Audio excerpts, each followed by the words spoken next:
Hello friends, welcome to my channel Samayal with Samanya. இந்த வீடியோல ரொம்ப சிம்பிளா செய்யக்கூடிய சிக்கன் சாட்பட்டா எப்படி செய்யறதுன்னு பாப்போம் வாங்க.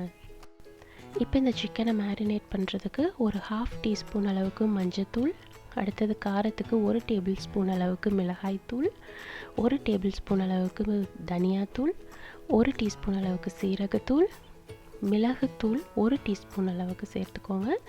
கரம் மசாலா 1 டீஸ்பூன், உப்பு 1 டீஸ்பூன், இஞ்சி பூண்டு விழுது ஒரு 1/2 டேபிள்ஸ்பூன் அளவுக்கு, அடுத்தது தயிர் ஒரு 2 டேபிள்ஸ்பூன். இப்போ லெமன் ஜூஸ் வந்து 1 டேபிள்ஸ்பூன் அளவுக்கு நம்ம சேர்த்துக்கலாம். இப்போ இதில் கடைசியாக கெட்சப் சேர்த்துக்க போகிறோம்.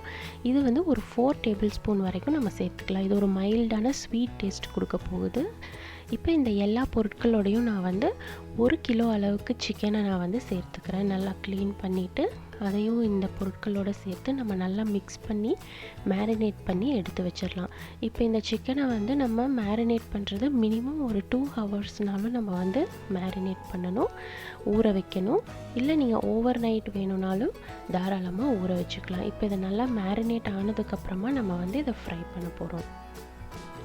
இப்போ ஒரு கடாயில் கொஞ்சம் தாராளமாக எண்ணெய் சேர்த்துட்டு இந்த சிக்கனை நம்ம வந்து அதில் சேர்த்து நல்லா ஃப்ரை பண்ணிடலாம். இதை நம்ம டீப் ஃப்ரை பண்ண போகிறது கிடையாது, ஆனால் கொஞ்சம் தாராளமாகவே எண்ணெய் சேர்த்துட்டு அந்த எண்ணெயிலேயே நம்ம வந்து இதை நல்லா வந்து சாட்டே பண்ண போகிறோம். இதை நம்ம தண்ணி எதுவும் சேர்க்க தேவையில்லை, இந்த எண்ணெயிலேயே அதை நம்ம வந்து நல்லா வறுத்தெடுத்துக்க போகிறோம்.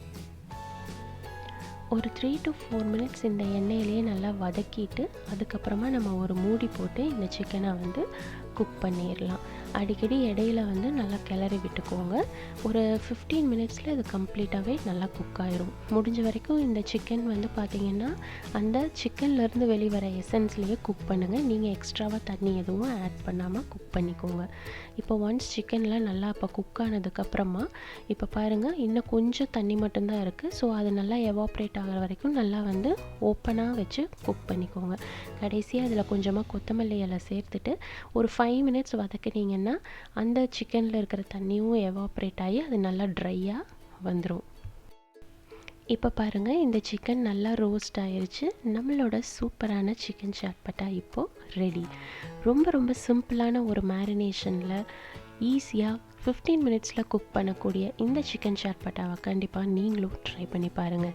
இந்த வீடியோ உங்களுக்கு பிடிச்சிருந்தா கட்டாயம் லைக் பண்ணுங்கள், உங்கள் ஃப்ரெண்ட்ஸ் கூடயும் ஷேர் பண்ணிக்கோங்க. சப்ஸ்கிரைப் பண்ணாதவங்க கண்டிப்பாக சப்ஸ்கிரைப் பண்ணிவிட்டு பெல் ஐக்கானையும் தட்டி விட்டுருங்க. அப்போ தான் நான் போஸ்ட் பண்ணுற வீடியோஸ் எல்லாமே உடனடியாக உங்களை வந்து சேரும். தேங்க்ஸ் ஃபார் வாட்சிங்.